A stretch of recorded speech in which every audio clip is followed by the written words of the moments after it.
نیک محمد ایک تندور پر روٹیاں لگاتا تھا۔ صبح جاتا اور رات تک روٹیاں لگاتا رہتا، پھر رات گئے گھر واپس آتا۔ نیک محمد کی بیوی اس پر بہت خفا تھی کہ تم مجھے اور میرے بچوں کو وقت نہیں دیتے، صبح گھر سے نکلتے ہو اور رات کو آتے ہو۔ مجھے بہت خوف محسوس ہوتا ہے کیونکہ بچے ابھی بہت چھوٹے ہیں۔ اس نے اپنی بیوی کو سمجھایا کہ میں تمہارے اور اپنے بچوں کی خاطر ہی یہ محنت کر رہا ہوں۔ میں اس وقت محنت کر کے روزی روٹی کما سکتا ہوں، لیکن جب بڑھاپا آ جائے گا تو مجھ سے یہ کام نہیں ہوگا۔ میں کوشش کر رہا ہوں کہ بچوں کی خاطر کچھ پیسہ اکٹھا کر لوں تاکہ ان کی پڑھائی اور ان کے مستقبل میں ہونے والے اخراجات پورے ہو سکیں۔ ایک رات نیک محمد اپنا تندور بند کر کے گھر واپس آ رہا تھا تو اس نے سڑک پر ایک عجیب منظر دیکھا۔ اس نے دیکھا کہ سڑک کے کنارے ایک آدمی لیٹا ہوا ہے اور اس کی ٹانگیں ہل رہی ہیں۔ نیک محمد نے سوچا کہ شاید آدمی کو کچھ ہو گیا ہے، اس کی طبیعت ٹھیک نہیں ہے، شاید اسے میری مدد کی ضرورت ہے۔ مگر وہ جیسے ہی آدمی کے قریب گیا تو اس کی روح لرز گئی، کیونکہ آدمی کے منہ سے خون بہہ رہا تھا۔ اس کے سینے میں کسی نے گولی مار دی تھی۔ آدمی منہ سے کچھ بولنے کی کوشش کر رہا تھا مگر الفاظ اس کا ساتھ نہیں دے رہے تھے، اس کے ہونٹ کانپ رہے تھے۔ نیک محمد اس آدمی کی مدد کرنا چاہتا تھا۔ اس نے ہمت کر کے سینے پر پڑے ہوئے پستول کو اٹھا کر اس آدمی کو سہارا دے کر اٹھانا چاہا ہی تھا کہ وہاں سے پولیس کی ایک گاڑی گزری۔ پولیس والوں نے نیک محمد کو جو اس حال میں دیکھا کہ اس کے ہاتھ میں پستول تھی اور خون میں لت پت آدمی اس کے سامنے پڑا تھا۔ نیک محمد کی بدقسمتی تھی کہ اس آدمی کی جان اس کی گود میں ہی نکل گئی۔ پولیس گاڑی سے اتری اور فوراً نیک محمد کو گرفتار کر لیا۔ نیک محمد چیختا رہا، چلاتا رہا کہ میں تو اس شخص کی مدد کر رہا تھا، لیکن انہوں نے اس کی کوئی بات نہ سنی اور اسے پکڑ کر گاڑی میں ڈالا اور سیدھا حوالات لے گئے۔ لاش ورثہ کے حوالے کر دی گئی اور نیک محمد کو 320 کے کیس میں جیل میں ڈال دیا گیا۔ نیک محمد کی بیوی تک جب یہ خبر پہنچی کہ اس کے شوہر کے ہاتھوں ایک قتل ہوا ہے تو اس کے پیروں تلے زمین نکل گئی۔ وہ خوف سے کانپنے لگی، اپنا سر پیٹنے لگی۔ اسے خود سے زیادہ اپنے چھوٹے چھوٹے بچوں کی فکر لاحق تھی کہ ان کا کیا بنے گا۔ اس کی بیوی اپنے شوہر سے ملاقات کے لیے آئی تو نیک محمد نے بیوی کو اس بات کا یقین دلایا کہ تجھے تو پتا ہے کہ میں نے زندگی میں کبھی کسی سے جھگڑا تک نہیں کیا۔ وہ آدمی زخمی حالت میں ویران سڑک پر پڑا تھا۔ میں نے اس شخص کی مدد کرنا چاہی مگر الٹا مجھے اس کا قاتل سمجھ کر ہی ان لوگوں نے پکڑ لیا۔ اب مجھے سمجھ نہیں آ رہی کہ میں اپنی بے گناہی کا ثبوت کیسے دوں۔ وہ آدمی بھی اس دنیا سے چلا گیا جو میری بے گناہی کا واحد ثبوت تھا۔ بیوی نے اسے تسلی دی اور کہا کہ تم فکر مت کرو، میں ایک وکیل صاحب کو جانتی ہوں، وہ بہت اچھے انسان ہیں، وہ ہماری ضرور مدد کریں گے۔ نیک محمد کی بیوی وکیل صاحب کے پاس گئی۔ وکیل صاحب نے اس کی پوری کہانی سنی اور اس بات کا یقین دلایا کہ میں تمہارے شوہر کا کیس لڑوں گا مفت بنا کسی معاوضے کے۔ کچھ عرصے بعد نیک محمد کی عدالت میں پیشی ہوئی۔ جج صاحب نے وکیل کے دلائل سنے۔ وکیل صاحب نے جج کو قائل کرنے کی کوشش کی اور اسے ساری حقیقت بتائی، مگر بدقسمتی سے تمام ثبوت نیک محمد کے خلاف ہی جا رہے تھے۔ جج نے اپنا فیصلہ نیک محمد کے خلاف سنا دیا۔ پھر نیک محمد کی پھانسی کی تاریخ طے کر دی گئی۔ اب نیک محمد کو اس بات کا یقین ہو چکا تھا کہ وہ اب نہیں بچ سکتا۔ اس کے گنے چنے زندگی کے دن باقی رہ گئے ہیں۔ آدھی رات کو جج صاحب اپنے گرم گرم بستر میں سو رہے تھے کہ گھر کے ایک ملازم نے دروازے پر دستک دی۔ جج اپنے ملازم پر بہت ناراض ہوئے کہ رات کے اس پہر تم نے مجھے نیند سے کیوں بیدار کیا؟ ملازم نے ان سے کہا کہ جناب آپ مجھ پر خفا مت ہو، گھر کے چوکیدار نے مجھے بتایا کہ کوئی عورت دروازے کے باہر بیٹھی ہے۔ چوکیدار نے اسے بھگانے کی بہت کوشش کی، مگر اس نے کہا کہ میں جج صاحب سے ملے بغیر واپس نہیں جاؤں گی۔ سردی کی شدت کی وجہ سے عورت مر نہ جائے، اس لیے آپ کو جگایا ہے، آپ سے پوچھنے کے لیے کہ آپ اس عورت سے ملیں گے یا پھر اسے سردی میں مرنے دیا جائے۔ جج نے غصے سے کہا مرتی ہے تو مرنے دو، میں نے تو اس سے نہیں کہا تھا کہ آدھی رات کو یوں مجھ سے ملنے چلی آئے۔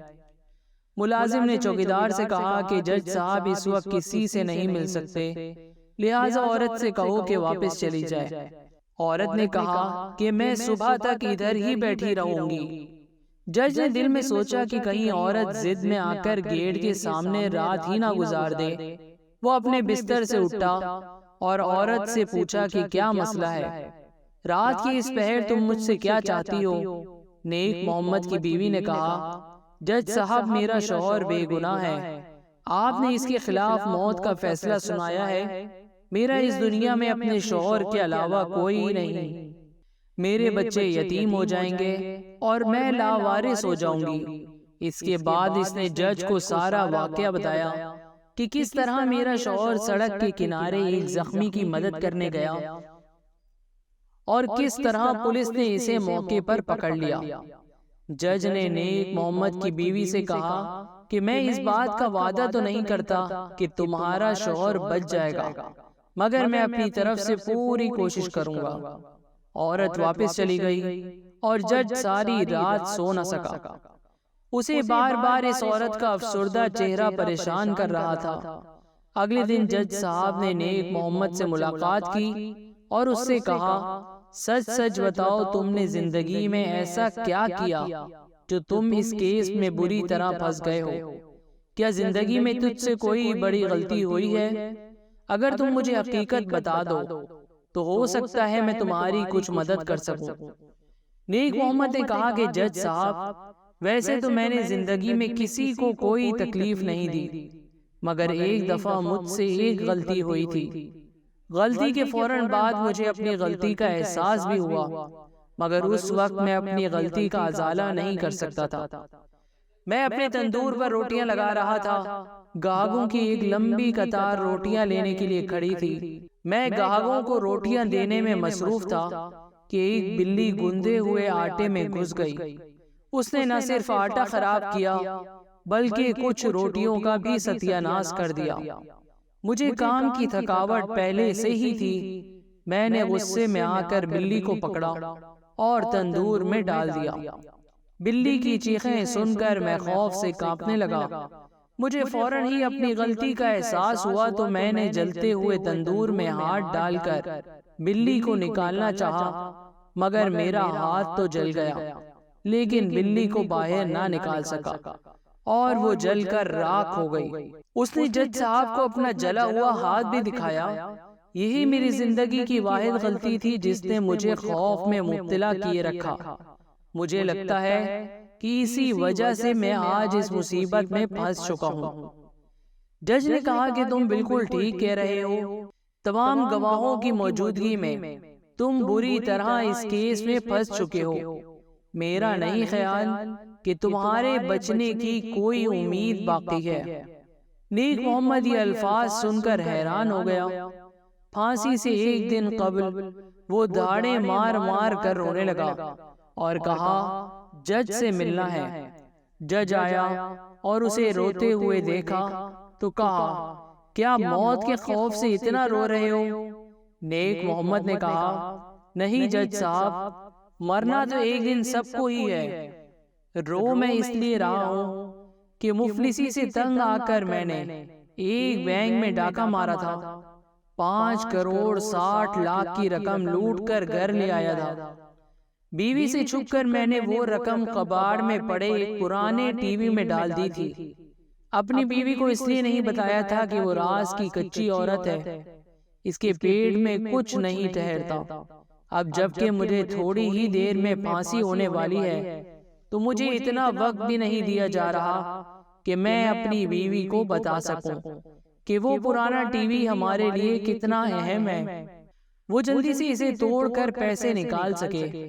جج نے کہا، تم فکر مت کرو، تمہارا یہ کام میں خود کر دوں گا۔ نیک محمد نے جج کا شکریہ کیا۔